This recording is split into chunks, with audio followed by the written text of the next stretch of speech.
Sejam muito bem-vindos ao meu canal. Hoje a live de hoje vai ser muito forte, muito poderosa.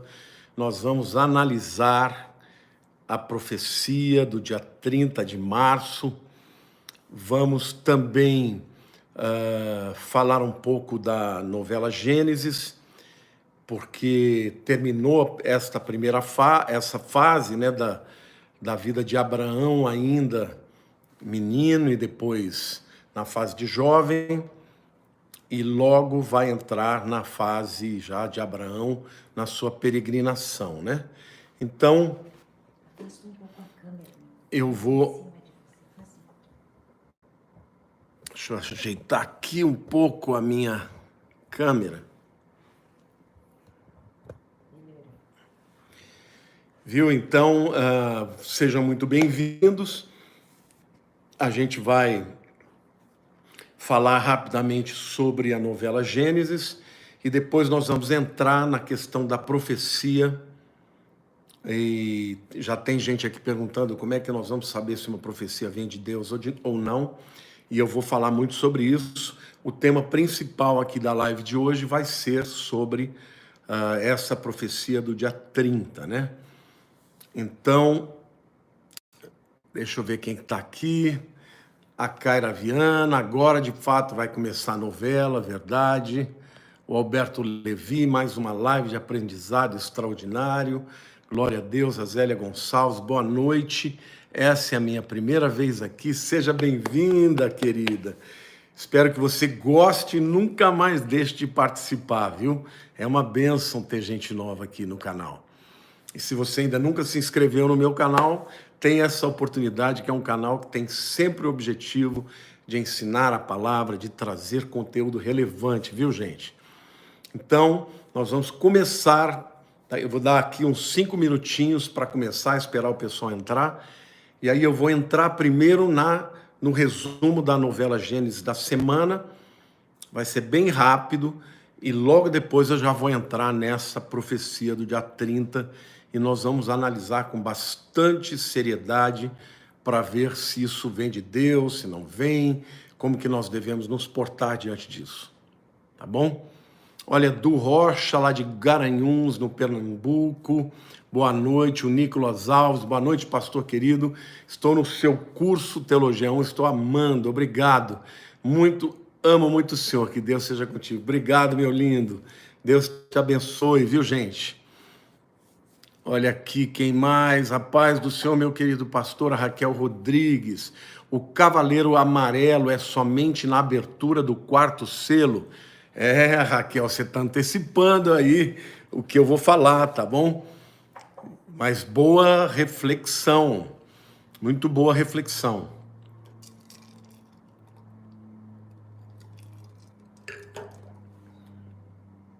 A Dani Fatality, boa noite, pastor, que saudade. Não estava mais conseguindo assistir às suas lives. Seja bem-vinda de novo, minha linda. Deus te abençoe, viu? A Lilian Senzi, abraços do Guarujá, cidade que eu amo. O Tiago Santos, pastor, vai explicar todas as coisas do Apocalipse? Vou explicar, não vou explicar todas, né? Porque não vai dar, mas eu prometo para você que eu estou preparando um curso que eu vou dar aqui do Apocalipse, que vai ser do capítulo 1 até o último, viu, gente? Até o 22. Aí sim vocês vão entender tudo do Apocalipse, porque nesse curso que vai ser aberto, né, para todo mundo, eu vou então apresentar os 22 capítulos do Apocalipse. Agora, no meu curso de Teologia 1, eu vou falar sobre todas as visões do Apocalipse, aqueles que são pré-milenistas, aqueles que são amilenistas, pós-milenistas, preteristas, e vou falar sobre tudo isso, tá bom? Mais 30 segundos eu vou começar, viu, gente? A Cristiano Nascimento, boa noite, pastor Lamartine. Boa noite, minha querida, Deus te abençoe. Quero, antes de mais nada, declarar meu amor, meu carinho por vocês. Sou muito grato a Deus pela grande fidelidade. Eu tenho um número de seguidores que me seguem tanto, gente. E eu fico muito agradecido a Deus por isso. Vocês são uma grande bênção. tá? Quero dizer que quando eu for explicar aqui sobre a profecia, vai ser com muito respeito, com temor e tremor, porque eu não gosto de brincar com as coisas de Deus, mas nós vamos conferir tudo com a palavra. Bom, gente, já deu aí os 5 minutos e eu vou falar um pouco sobre a novela Gênesis. Acabou, né? Olha aqui, chegou a Rosinei Bacchini, tá chegando, acabou de fazer inscrição aí no curso de teologia do canal. Seja muito bem-vinda, né? Da área de membros. Que alegria ter você aqui. Bom, gente, a novela nessa semana os capítulos foram muito intensos, né? O dia da morte do Aram foi muito triste, eu chorei muito, eu e a Lilian choramos bastante, de ver a tristeza do pai, né? Ver a tristeza da mãe, da Amate. Aconteceu algo interessante, porque como é que chama? Nadi, né? Que é a sacerdotisa, a segunda mulher do Terá, acabou ficando muito comovida com a perda do Aram, e ali ela se acertou com a Amate, que é a primeira esposa, ficaram amigas, e foi assim aquela intensidade, né, gente? O próprio Abrão, eles compareceram perante o juiz, né, para assinar aquela tabuleta onde ele estaria deserdando o seu filho, mas quando ele fica sabendo da morte do Aram, ele se arrepende, ele quebra a sua tabuleta, quebra a outra que também ficava no templo, e ele então fala para o Abrão que ele não vai deserdá-lo mais, que Abrão continua seu primogênito, e ele inclusive decide que ele não só participa do casamento do Abrão com a Sarai, como um convidado, ele celebra o casamento como era de costume naquela época, né? O patriarca era quem celebrava e dava as bênçãos nos casamentos, né?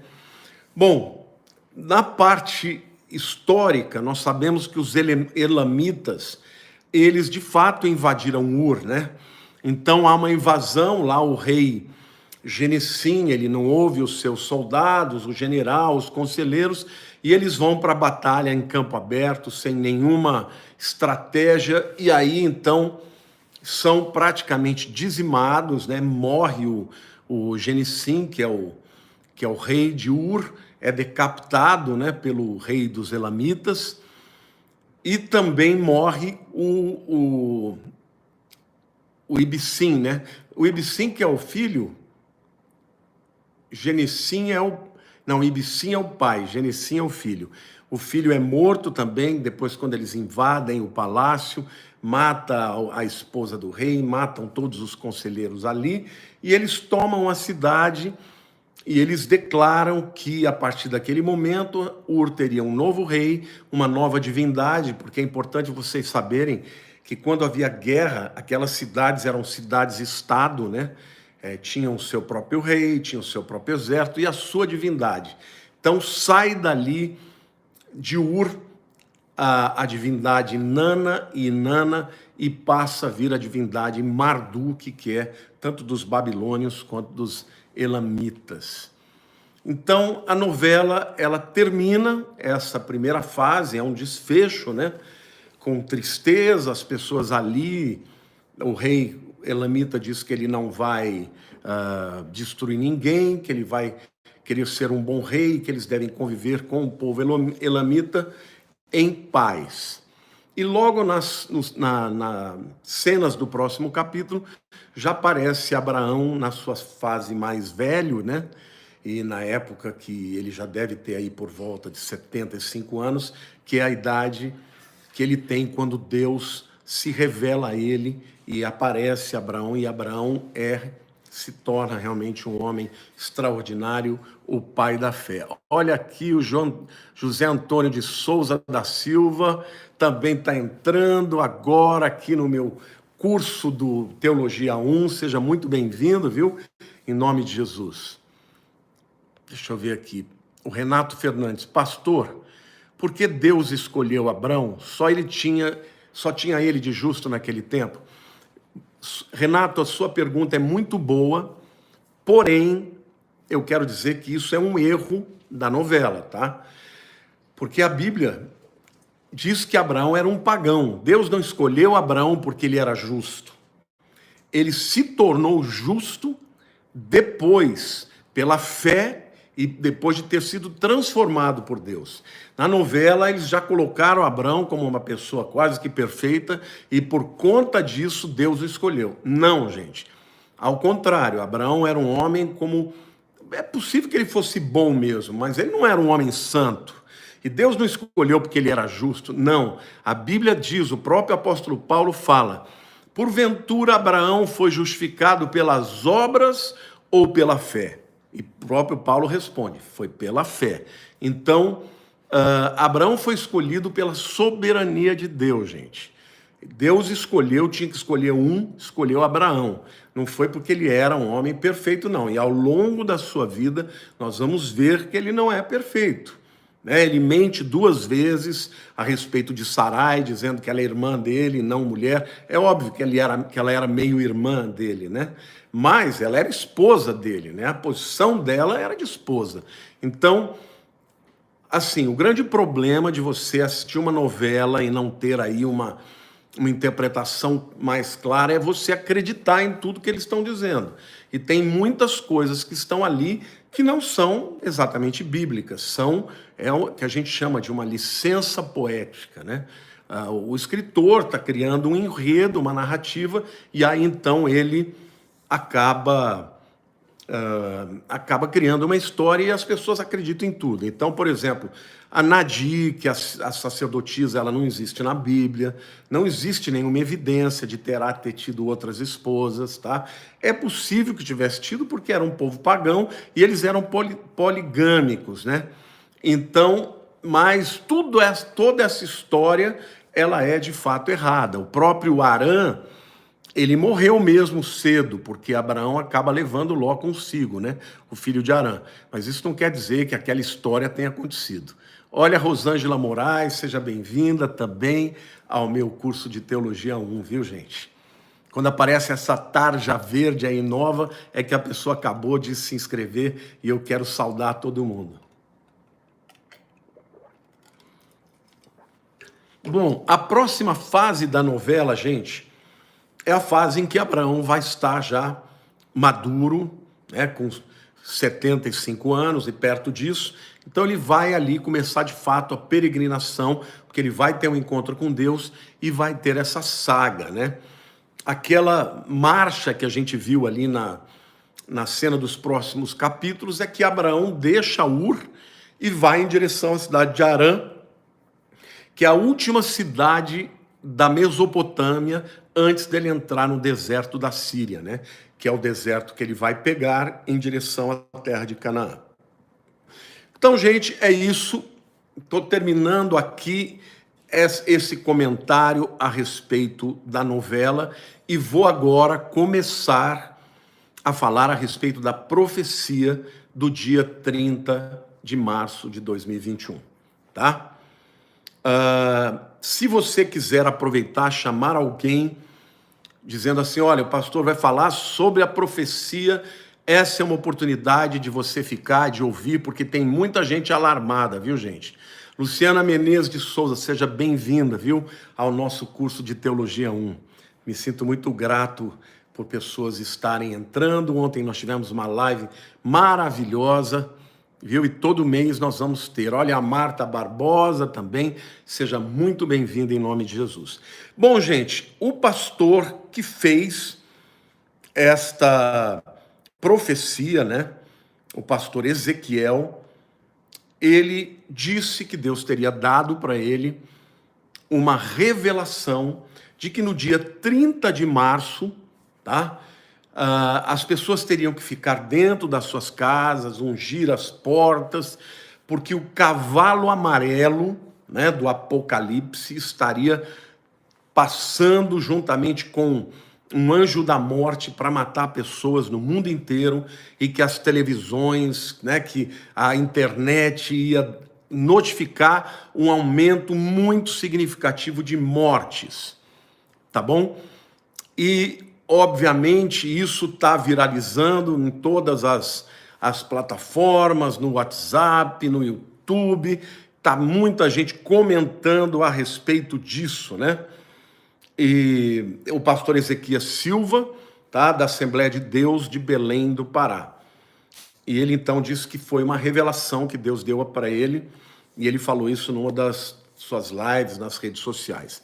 Bom, gente, Deus teria mostrado para ele que na madrugada do dia 30 de março para o dia 31, ou seja, na próxima terça-feira, algo terrível vai acontecer.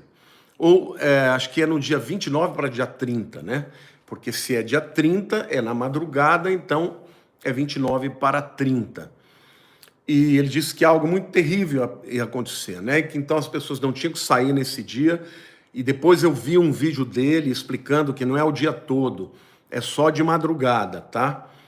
E coisas terríveis iriam acontecer, né? O número de acidentes iria dobrar e as pessoas iriam cair mortas nas ruas e nos supermercados. Ele diz para as pessoas jejuarem no dia 29 e orienta as pessoas para ungirem as portas das casas e não saírem de casa. Ele está, na verdade, descrevendo um cenário apocalíptico, porque na visão dele é o cavalo amarelo que vai sair com o anjo da morte. Então aqui eu quero dizer, antes de eu falar da profecia em primeiro lugar, eu quero dizer que eu creio que Deus pode revelar, tá? Eu creio que Deus pode revelar para um profeta coisas que vão acontecer. Porém, a Bíblia diz que nós temos que julgar as profecias. Em primeiro lugar, julgar para ver se elas são, se elas estão de acordo com a palavra de Deus. Porque alguém perguntou, como que nós vamos saber se uma profecia vem de Deus ou não vem de Deus? A primeira coisa que você tem que saber é que se esta palavra profética, ela tem a ver com a palavra de Deus, se ela não é contrária à palavra de Deus. Então, eu quero analisar ponto a ponto desta profecia, gente, com vocês, e depois vocês tirem as suas conclusões, porque eu tirei a minha. Então, tendo dito aqui que eu creio que Deus pode revelar, eu creio que Deus, por exemplo, alguém me perguntou, Deus pode marcar data? Pode. Isso não tem problema. A gente vê no Velho Testamento Deus dizendo, ó, amanhã vai acontecer isso aqui. Entendeu? Quando Moisés veio estabelecer as pragas, ele dizia, olha, se você não se arrepender, Faraó, amanhã vai acontecer isso. E aí ele declara as pragas que aconteceriam. Então, quanto a isso, eu não vejo problema nenhum, entendeu? De ele estar tendo uma revelação de Deus sobre algo terrível que aconteceria ou acontecerá no dia 30. Vamos analisar. Segunda coisa que muita gente me perguntou, mas espera lá, Deus pode mandar aí um cavaleiro amarelo para trazer juízo? Queridos, embora nós ainda estejamos vivendo na dispensação da graça, na época da igreja, eu creio que nós já estamos vivendo alguns sinais de juízo. E a gente sabe que na grande tribulação virá um grande juízo sobre a terra. Então, até aí, eu não tenho nada para dizer contra a profecia. Mas agora, eu quero começar a falar das coisas que eu discordo, porque acredito que não tem a ver com a Bíblia. Primeiro, gente, se os demônios, ou o espírito da morte, está andando por aí, o que protege você não é você estar dentro da sua casa, né? Aí ele diz, não, tem que ungir as portas. Queridos, o que nos protege, essa interpretação é uma interpretação errada, principalmente porque lá no Velho Testamento, quando o povo de Israel estava aprisionado, vamos dizer assim, escravizado no Egito, a última das pragas, a 10ª praga, foi a praga do anjo da morte, que veio para matar os primogênitos dos egípcios. E para que os primogênitos dos israelitas não morressem, o que Deus mandou fazer? O pai de família, ele deveria matar um cordeiro puro de 1 ano e pegar o sangue desse cordeiro e passar no umbral das portas. E naquela noite, na noite que a Páscoa foi estabelecida, o povo judeu ficava dentro das casas. E quando passou o anjo da morte, ele viu o sangue e ele então não entrou na casa, porque ele respeitou o sangue. E aí os primogênitos dos judeus não foram mortos e os dos egípcios foram mortos, inclusive o filho do faraó. Mas, gente, essa situação é completamente diferente. Por quê? Porque aquele cordeiro pascal, ele apontava para o verdadeiro sacrifício que nos protege do mal, que nos livra do espírito da morte, que é o sangue de Jesus. O verdadeiro cordeiro que protege é Jesus. Quando João Batista viu Jesus passando, ele virou para os discípulos dele e disse assim: eis aí o Cordeiro de Deus que tira o pecado do mundo. Então veja bem, gente, na época dos israelitas, o sangue de Jesus ainda não havia sido derramado. E eles não tinham o Espírito Santo dentro deles para protegê-los. Então, o que os protegeu foi o quê? Foi o sangue ter sido aspergido ali nos umbrais das portas. Agora, gente, Jesus já morreu. Quando você aceita Jesus como seu Senhor e Salvador, a Bíblia diz que você é selado pelo Espírito Santo. E o selo, que é o Espírito Santo, o selo de Deus, é o selo de propriedade. A gente sabe que na grande tribulação, Satanás vai colocar a marca da besta sobre as pessoas. Mas nós que somos de Jesus, nós temos o selo do Espírito. E o selo representa tanto sinal de propriedade quanto de inviolabilidade. O selo dos romanos, por exemplo, não podia ser quebrado. Se alguém quebrasse o selo dos romanos, era condenado à morte. Então, quando a Bíblia diz em Efésios que nós fomos selados pelo Espírito Santo da promessa, significa tanto que nós temos um dono, que é Deus, quanto nós estamos protegidos. A Bíblia diz: aquele que é nascido de Deus, o maligno não toca, gente. Então, eu quero dizer para vocês que aí eu já vejo um erro nesta profecia. Por quê? Porque ele está colocando a segurança das pessoas em estar guardada dentro da casa, gente. Desde quando um espírito vai ser barrado por uma parede? Ele entra onde ele quer. Então, não é você estar guardado na sua casa que vai te proteger. E tampouco não é o óleo da unção que vai te proteger, gente. Não existe isso na Bíblia. A Bíblia não diz para você ungir a porta para ser protegido. A Bíblia diz para você ungir o enfermo para ele ser curado. O que vai te proteger é o fato de que o Espírito Santo habita em você e você está selado pelo Espírito. Então é o selo do Espírito que te torna inviolável para qualquer demônio, inclusive para os espíritos da morte. Então, aqui eu já quero dizer para vocês que eu acho que ele errou, que ele não compreendeu direito, que a profecia dele não é verdadeira, ele já deu uma reinterpretada.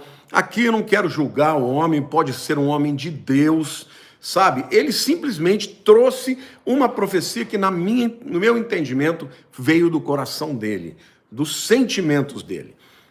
Outra coisa, então eu discordo do fato de que alguém precisa estar dentro de casa para ser protegido. Há algum tempo atrás, já teve uma mulher americana que falou de 3 dias de escuridão e que nesses 3 dias de escuridão os demônios também iam cirandar e as pessoas tinham que ficar dentro de casa guardadas. E na época eu já fiz um vídeo falando que não tinha nada a ver, tá? Primeiro, que não existe eclipse no mundo que possa manter, né, o sol escondido por 3 dias, tá bom? Então, mais uma vez eu quero dizer, isto está errado teologicamente. O que eu não estou discordando que os espíritos de morte estejam sendo soltos. Não discordo. Hoje nós temos um tempo de um espírito de morte que está rondando mesmo as pessoas, está vindo para matar, roubar, destruir. Tudo isso eu concordo e acredito. E até mesmo a data do 30 de março, eu não acho impossível que Deus revele para um profeta que tal dia vai acontecer algum desastre. Eu não vejo problema nenhum sobre isso. Deus pode revelar e revela, entendeu? Só que quando a profecia vem de Deus, se cumpre. Agora, aonde eu vejo o erro dele na profecia? Primeiro, nessa coisa de não poder sair de casa, de ungir porta, porque isso vai te proteger. Não, isso é uma interpretação errada daquilo que aconteceu lá na Páscoa, na primeira Páscoa, em que Deus mandou Moisés e o povo de Israel aspergir com o sangue de Jesus. Naquele tempo, os judeus não tinham Jesus no seu coração, a proteção não estava dentro deles, mas estava fora deles. E por isso teve que pintar lá, passar o sangue nos umbrais das portas. Hoje, o Espírito Santo habita dentro de nós. E se o Espírito Santo habita dentro de nós, é Ele quem nos guarda, que nos cela, que nos protege. E a Bíblia diz que nós somos invioláveis. Aquele que é nascido de Deus, o maligno não toca. Tá entendendo, gente? Então, aqui, mais um aspecto que eu quero citar, e agora eu quero entrar na questão do cavaleiro do Apocalipse, aí o cavaleiro amarelo, tá?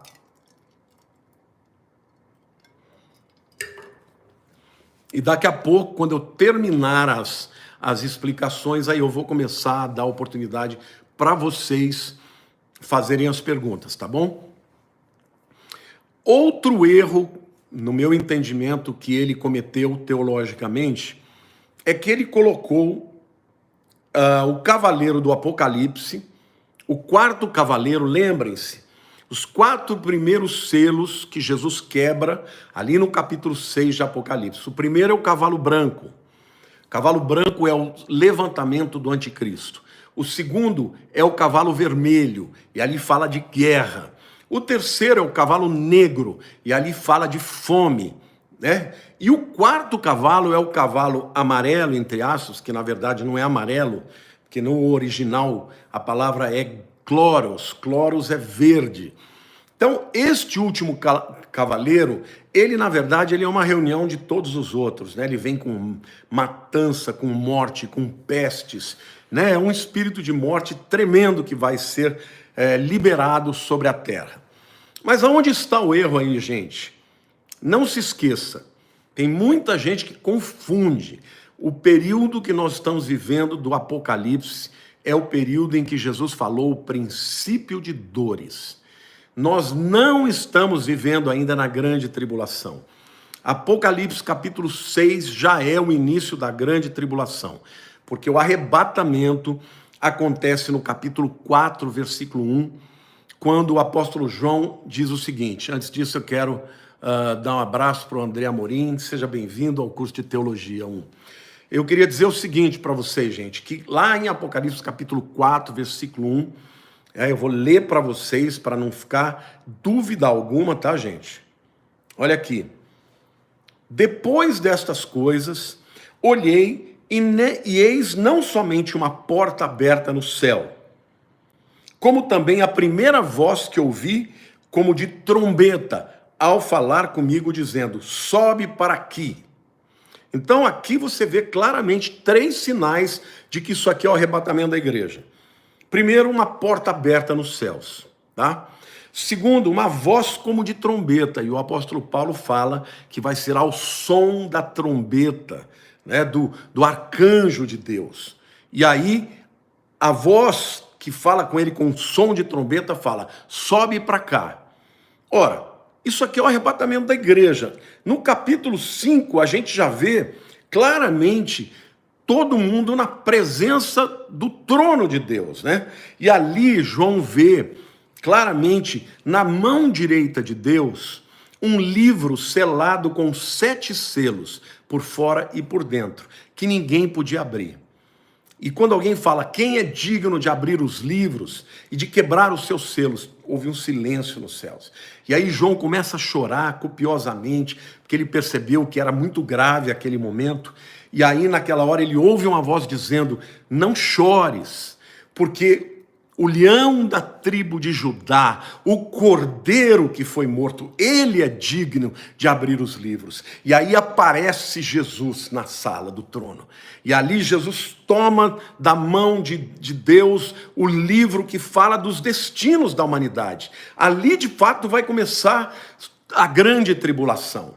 E aí Jesus começa a quebrar cada um dos selos. Quando quebra o primeiro selo, sai o cavaleiro branco, que é o anticristo, propagando uma paz falsa. Depois vem o segundo selo quebrado e sai ali quem? O cavalo vermelho, que vai provocar guerra mundial, provavelmente a terceira guerra mundial, ou como alguns acreditam, a guerra de Gog e Magog. O terceiro cavaleiro é o cavaleiro negro, fala de fome, ali ele fala de uma balança, né, pesando o trigo, pesando as coisas, vai ser escassez de alimento, então vai ter muita fome. E por último lugar, o cavalo amarelo, que na verdade é verde, trazendo peste e morte e muito mais. Agora vejam, o pastor colocou o cavalo amarelo agora, gente. Esse cavalo amarelo não vai aparecer agora, porque Jesus ainda não abriu os selos. A grande tribulação, meus queridos, ela começa com o quê? Com a assinatura do acordo de paz do anticristo com muitas nações, por 7 anos. É isso que Daniel, capítulo 9, a partir do versículo 24, diz. Então, ele errou de novo, ele errou porque ele colocou o cavalo amarelo antes do arrebatamento, gente, e antes da grande tribulação. O cavalo amarelo é o 4º selo e nada iniciou ainda, nem o primeiro selo foi aberto, a igreja ainda não foi arrebatada, a igreja ainda não ouviu a voz de trombeta. Então, eu quero aqui terminar dizendo o que eu penso da profecia, tá?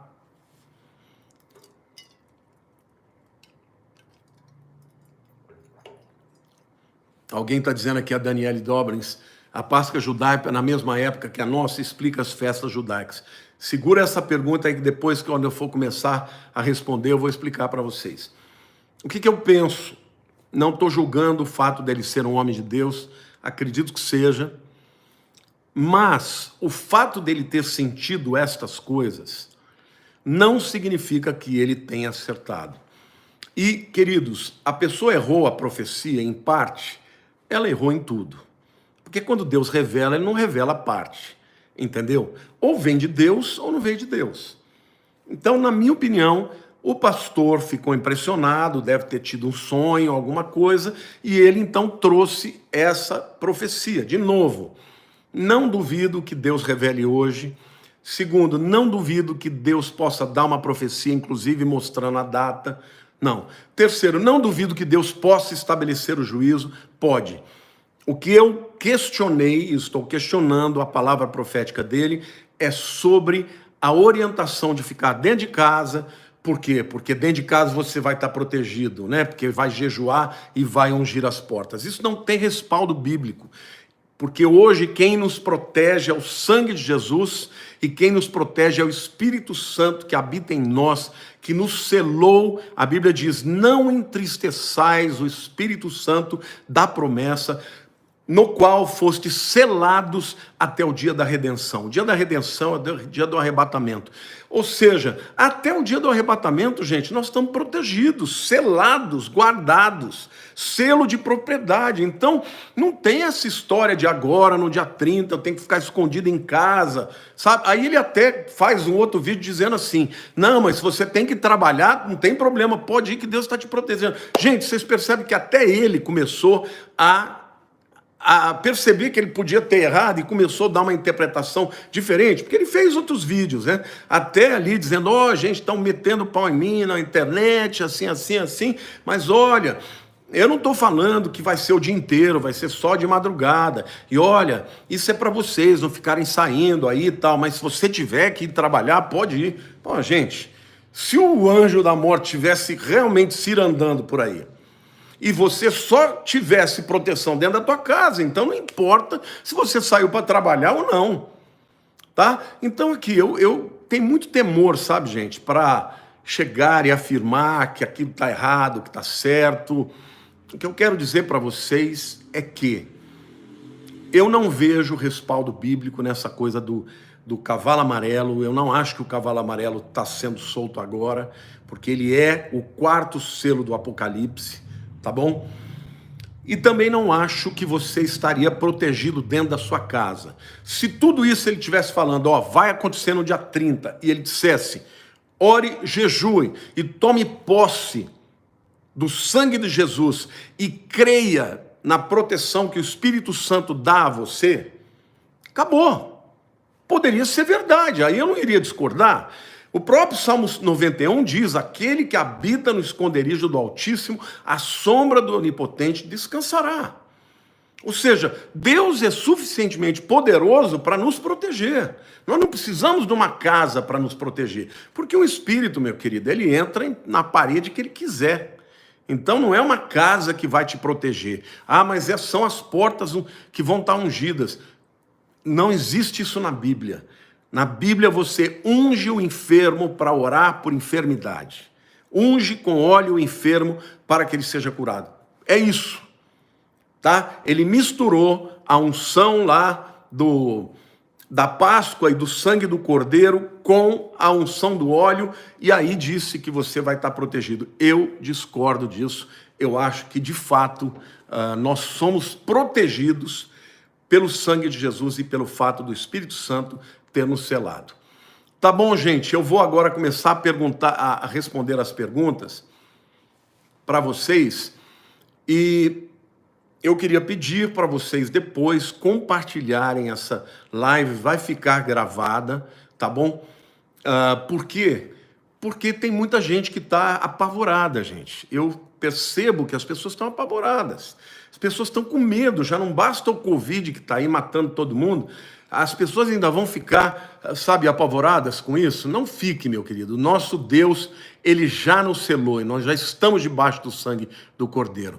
A Jerusa Mariane, seja bem-vinda, querida, ao meu curso de teologia. Bom, vamos responder as perguntas. Por que tem gente que crê que iremos passar pela tribulação, se na Bíblia fala sobre as duas vindas de Jesus? Pastor, quem for para o juízo final terá chance de salvar? Jesus perdoará? Gente, você fez bastante perguntas aí, né?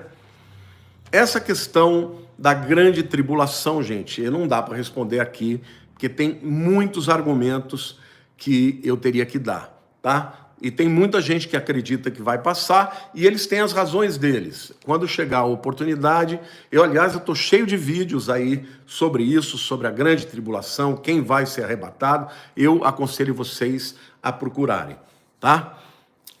Em relação, se alguém for para o juízo final, se vai ter oportunidade, se forem as pessoas que morrerem agora, elas não são crentes, não terão mais chance. Porque se elas morrerem como crentes, elas vão ser arrebatadas e não vão para o juízo final. Mas se elas morreram sem Jesus agora, elas vão para o juízo final para serem condenadas. Agora, aquelas que morrerem na grande tribulação, porque creram em Jesus na grande tribulação, e aquelas que morrerem no milênio, estas vão ser salvas, mesmo estando no dia do juízo final. Tá bom? O Nicolas Alves está dizendo, pastor, nós precisamos estar selados com o Espírito Santo para sermos arrebatados? Nicolas, querido, não existe nenhum crente de verdade, que não seja selado. Todos os crentes têm o selo do Espírito, assim como na grande tribulação, as pessoas que serão do anticristo terão a sua marca, a marca da besta. Seja bem-vinda, Marcela Lacerda, ao nosso curso de Teologia 1. Todos, não tem crente de segunda classe, gente. Não tem crente que não tem o Espírito Santo. Você aceitou Jesus porque o Espírito entrou dentro de você e fez você nascer de novo. A regeneração, o novo nascimento é a entrada, né, do Espírito Santo na tua vida. Nessa hora que ele entrou, ele te sela. Naquele momento você já é propriedade exclusiva de Deus. Tá bom? Pastor, no final da novela, ontem, o narrador disse que a chamada de Abraão tem a ver com o casamento com Sarai. Ou entendi errado? Ele diz isso mesmo, viu, Eronilde? Eu não acho que tem a ver com o casamento com Sarai.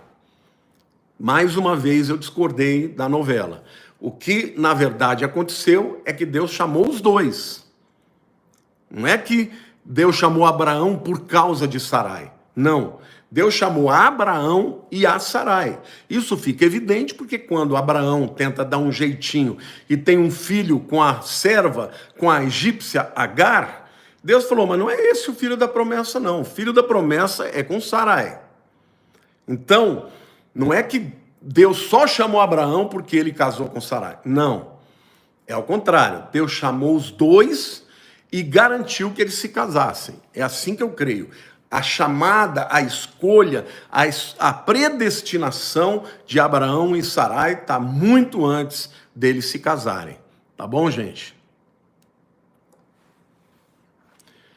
A Marileide Lima, devemos ter muito cuidado com as interpretações. É verdade, minha querida. Danilo Santos de Araújo, qual o motivo do jejum no dia 29? Ele diz que é para você estar firme espiritualmente, né? Bem espiritualmente. Nada contra o jejum, não tem problema que você ore também. Eu só acho, tá? Eu só acho que ele cometeu alguns erros teológicos e eu fiz ali as minhas considerações. O Ayrton 72. Você acha que falta quantos cavaleiros do Apocalipse? Faltam todos. Nenhum foi liberado. Já avisei aqui que o primeiro é o anticristo. O anticristo não começou a governar, gente. Cavalo branco é o anticristo, cavalo vermelho é guerra, cavalo preto é fome e cavalo amarelo ou verde, né, é pestes, morte e daí por diante.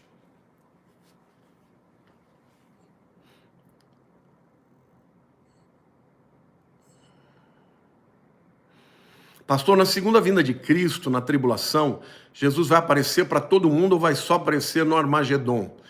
Me chame de Davi. Então, querido, a segunda vinda de Jesus, ela tem duas etapas. A primeira etapa é para os salvos, para a igreja, e vai ser no ar. 1 Tessalonicenses 4, que vão ser arrebatados, primeiros os mortos em Cristo, e depois os que estiverem vivos também serão arrebatados para encontrar o Senhor nas nuvens. Então, o arrebatamento da igreja é a primeira etapa da vinda de Jesus. Mas no Armagedon, no final dos 7 anos, ele vai aparecer nos céus. Tá? E a gente vê uma diferença clara entre Apocalipse 4, que fala de uma porta aberta e o povo sobe. Em Apocalipse 19, tem uma porta aberta e o povo desce com Jesus. E aí ele pisa no Monte das Oliveiras. Mas o mundo inteiro vai ver. A Bíblia diz que todo olho verá. E toda língua confessará que Cristo Jesus é o Senhor. Tá bom?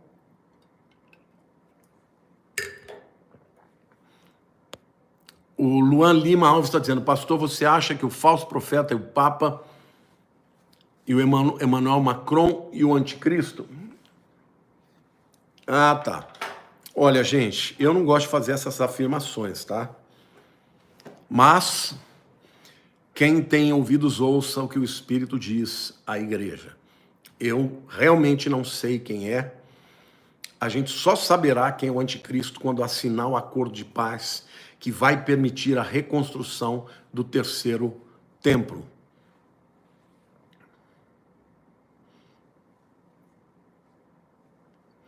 Pastor, o senhor fez o faraó mudar de ideia? Por quê? Não entendi. Não entendi essa pergunta. Sinceramente, o faraó mudou de ideia? Escreve de novo aí que eu respondo, gente. Pastor, a Páscoa judaica é na mesma época que a nossa? Explica sobre as festas judaicas e Jesus. Queridos, a Páscoa judaica, ela é na mesma época, mas a Páscoa, entre aspas, cristã, porque não deveria ser cristã, ela é baseada num calendário pagão. Porque ela é baseada não no calendário judaico. A Páscoa judaica, a gente sabe que é no mês de Nisan, no 14º dia. Mas, quando Constantino, o imperador romano, ganhou a sua batalha contra Maxêncio e tornou a religião cristã oficial, ele trouxe toda vamos dizer assim, o paganismo, a religião pagã para dentro da igreja. Então, o Natal, por exemplo, passou a ser dia 25 de dezembro, e a gente sabe que Jesus não nasceu no dia 25 de dezembro. 25 de dezembro é dia de Tamuz, o filho de Semíramis, o rei Sol. né? Até o calendário da gente, por exemplo, no inglês, dá para ver bem, né? Domingo é Sunday, dia do sol. Segunda é Monday, dia da lua. Entendeu? Então, todo o calendário que foi cristianizado é um calendário pagão, gente. Tanto é que na Páscoa cristã, entre aspas, a celebração da Páscoa é no domingo, e eles não falam, por exemplo, no domingo da morte e ressurreição. Eles criaram a Sexta-feira Santa, porque Jesus não morreu na sexta. Eu tenho um vídeo também que mostra que Jesus não morreu na Sexta-feira Santa, é uma interpretação completamente errada.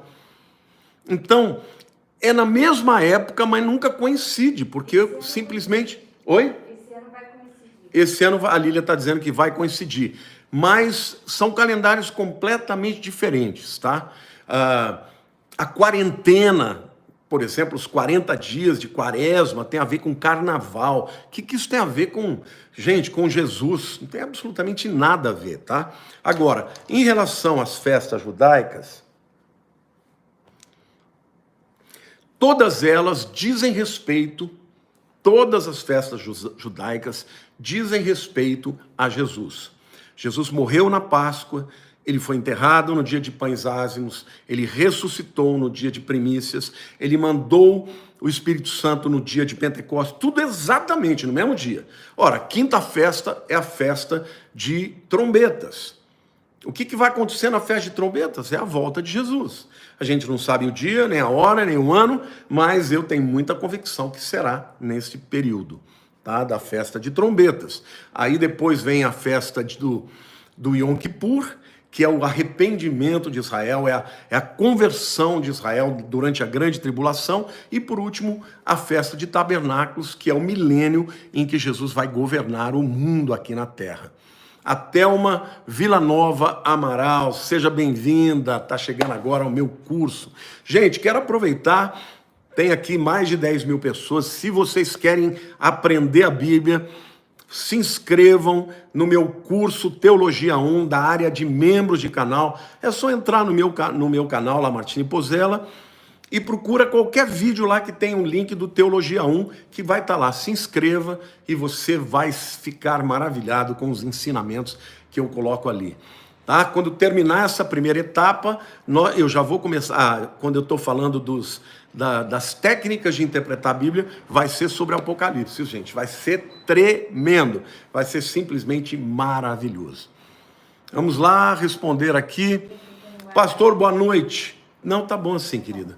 Em Apocalipse 12 se trata de duas multidões diferentes.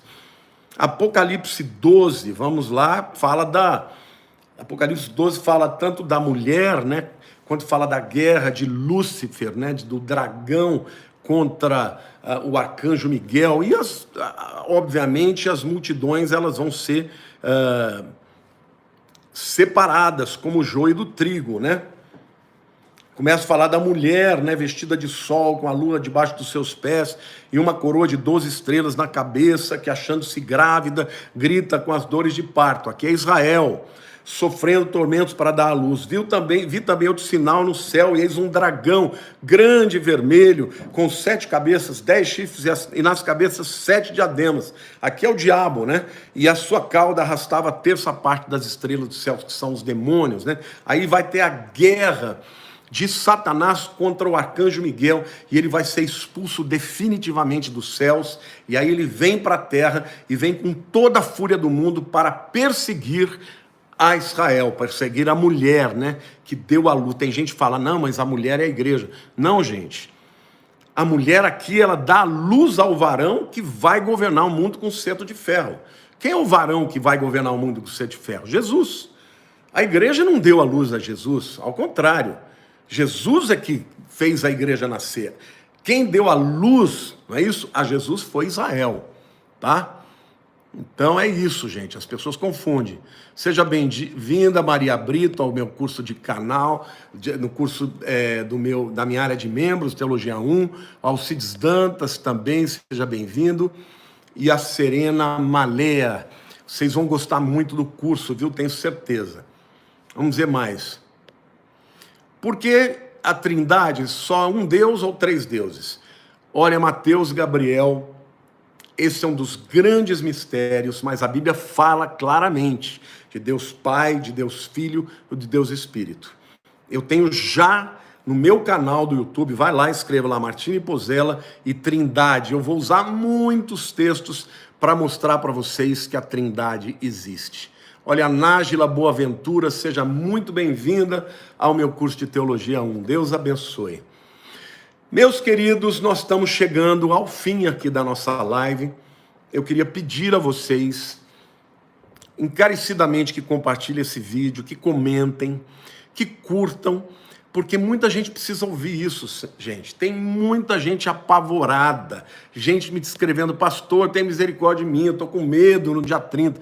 Não tenha medo, você está escondida no esconderijo do Altíssimo, à sombra do Onipotente. Creia em Deus, creia que Ele cuida de você, Ele protege você. Amém? Além disso, você tem o selo do Espírito Santo que está sobre a tua vida e você está guardado. Neste dia, louve a Deus, glorifique a Deus, porque você está guardado nele. Então, vou me despedir de vocês e dizer que se vocês me derem a honra, como toda essa gente que está chegando aqui, se inscrevendo no meu curso de membros, a Teologia 1, vou ficar muito feliz. Estou me esmerando muito.